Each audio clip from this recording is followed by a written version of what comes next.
or CBD for short, is the second most prominent compound found in the cannabis plant. A lot of the medical benefits of cannabis that are attributed to THC or other cannabinoids are actually due to the CBD content of the cannabis. It has very strong anti-inflammatory properties. And not only does it help suppress inflammation, but there was a study that showed that it also helps the body to not make the chemical that causes inflammation. So it actually has somewhat of a preventive role.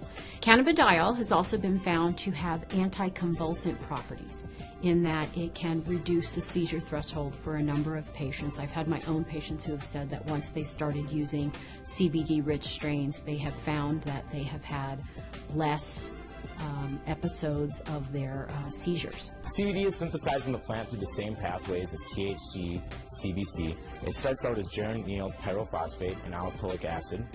Those two compounds join together through an enzyme-catalyzed reaction. Cannabidiolic acid, CBGA, is the starting material for CBDA, THCA, and CBCA.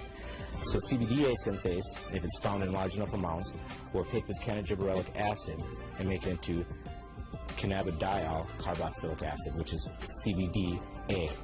CBDA is CBD with a carboxylic acid attached to it.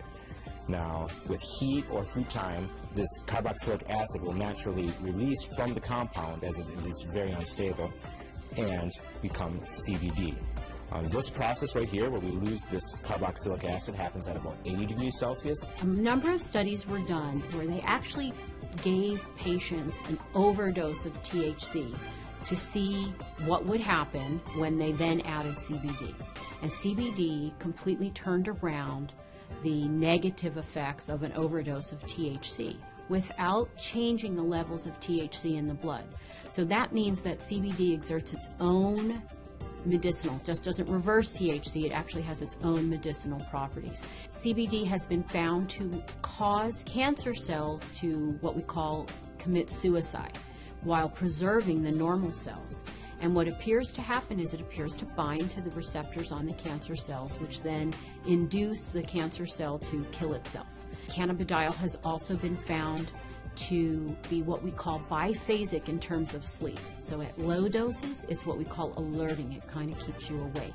At higher doses, it can be very sedating and cause you to sleep. But what's nice about that is you can control whether or not you are alert or you're feeling tired. When I started testing cannabis about 2 or 3 years ago, we saw virtually no high CBD plants. Almost every plant we tested was high in THC, anywhere from 10% to 20% THC, with some outliers on either end. Some plants would have maybe 1% CBD at the max, 1.5% CBD at the max. Now that we've been testing for a while, we see anywhere from 8 to 15% CBD and maybe 5 or 6% THC in these strains. Some strains we get a 50-50 ratio. It can happen in all different ratios, but what it is it's a recessive gene in plants.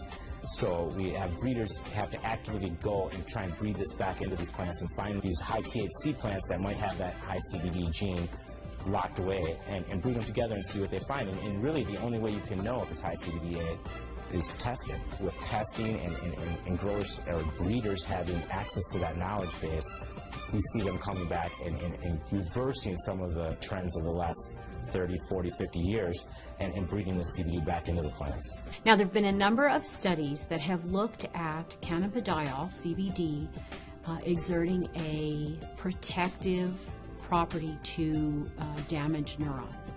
And it appears that in the studies, CBD protects the nerves by inhibiting the process by which nerves are damaged. CBD has also been shown to protect against brain injury.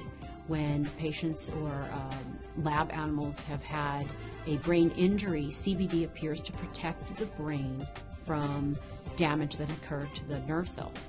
The studies have shown that it can actually fight MRSA, which is methicillin-resistant Staph aureus, a notorious bug that is resistant to a number of antibiotics. A topical application of cannabis was able to fight the infection, and the MRSA was eradicated from that infection site. SC Labs tests for CBD with a high-performance liquid chromatograph, also known as an HPLC. There's two different ways you can test for cannabinoids. It's either with an HPLC or with a GC. If you hear someone testing with other methods, it's probably not a scientifically validated method.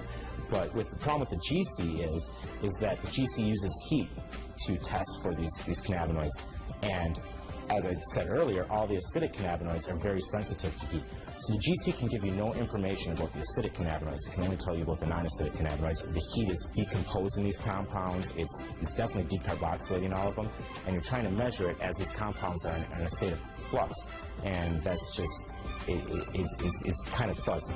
So we use the HPLC because it keeps the cannabinoids in their natural state. They're in their liquid state. There's no alteration. There's no heat or anything like that happening. And so we get a much more accurate and a much more realistic picture of what's actually in the sample that we're testing.